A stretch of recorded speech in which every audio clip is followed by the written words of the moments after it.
Hello, everyone. Welcome to Brain Rot, how AI and media are rewiring this generation's intellect. As we dive into this societally cataclysmic topic, I want you to think of me as the voice of reason and the background of your mind, the one telling you that there might be more happening to your brain than wasted time when you choose media as your way to unwind.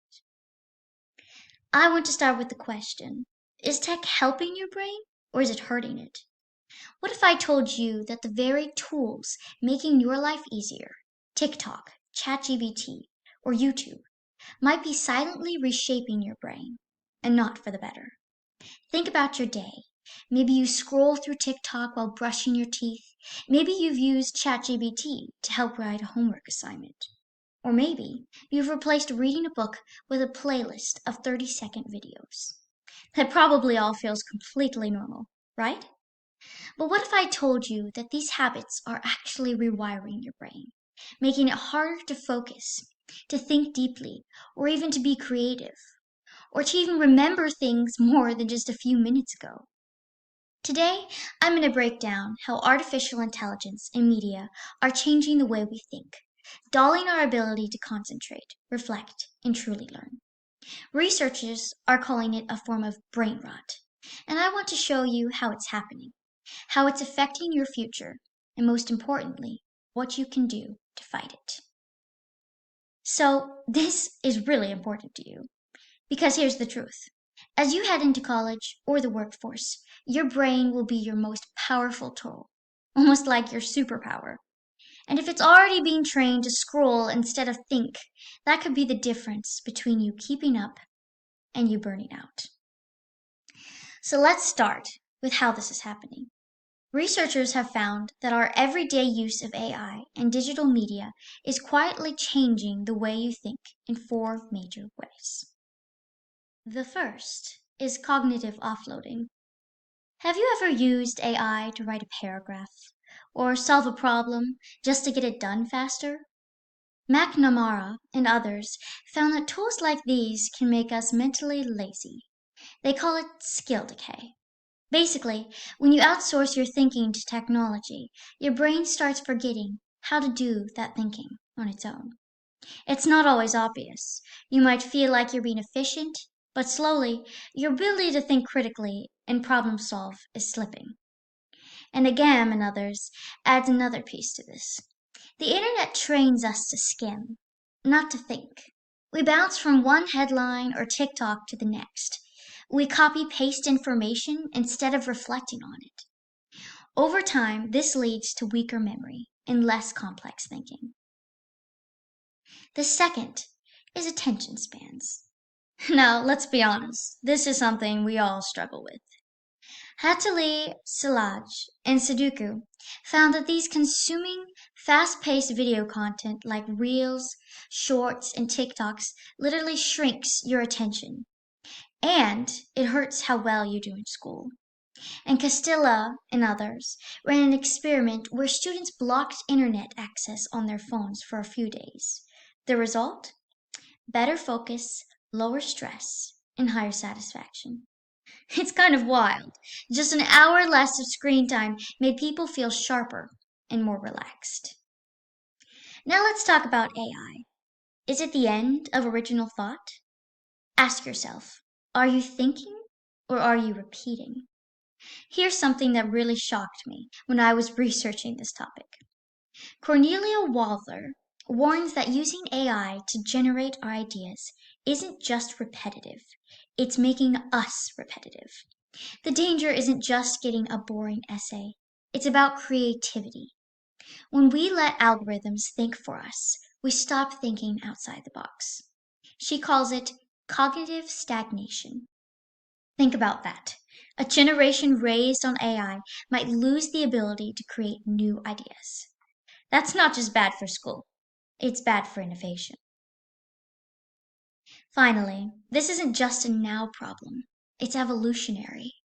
Brooks argues that our dependence on AI may not just affect us, it could actually change the structure of human intelligence over generations. In his words, AI reliance may reshape human intelligence and neurological development. This is serious. If we're not careful, we're coding ourselves into becoming less intelligent over time. So, what does this all mean for you right now? What are the consequences? Well, we're going to talk about that. To begin, the first among many consequences is detriment to your mental health and academic burnout. Ziwood and others found that students who are addicted to the internet are more anxious, less focused, and less mindful overall. In other words, you think tech is your escape from stress, but it might actually be the cause of it. College isn't built for TikTok attention. Here's the reality. College is full of long readings, complex assignments, group projects, and essays. You can't just scroll your way through a college class. If your brain has been trained to reset every 15 seconds, you're starting off at a disadvantage. The world you're entering expects long-form thinking. Are you ready for that?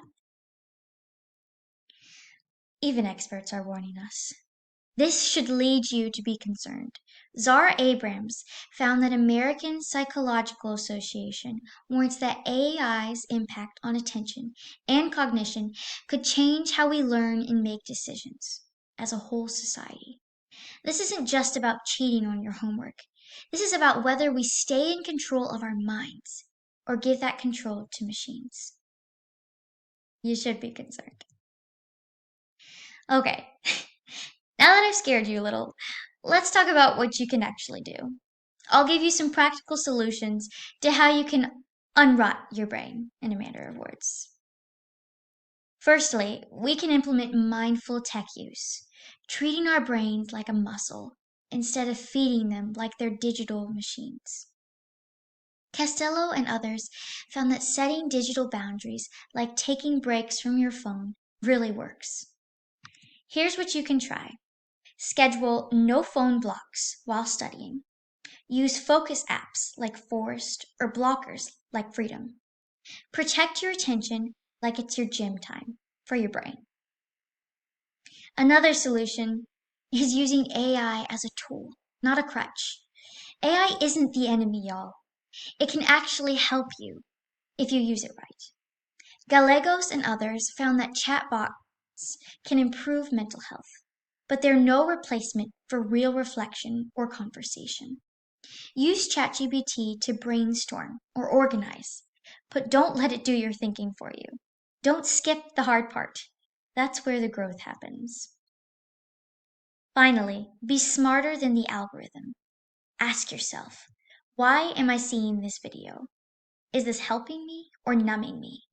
Start noticing how your feed is designed to keep you watching, not thinking. Schools should be teaching this kind of media literacy early, but you don't have to wait.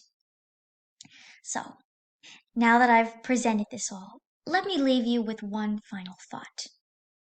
You wouldn't let someone else live your life. So why let an algorithm think your thoughts? Let that sink in.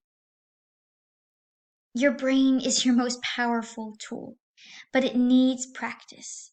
It needs rest. It needs challenge. As you prepare to take on college or whatever comes next, treat your brain like the most powerful asset you own, because it is. Thank you.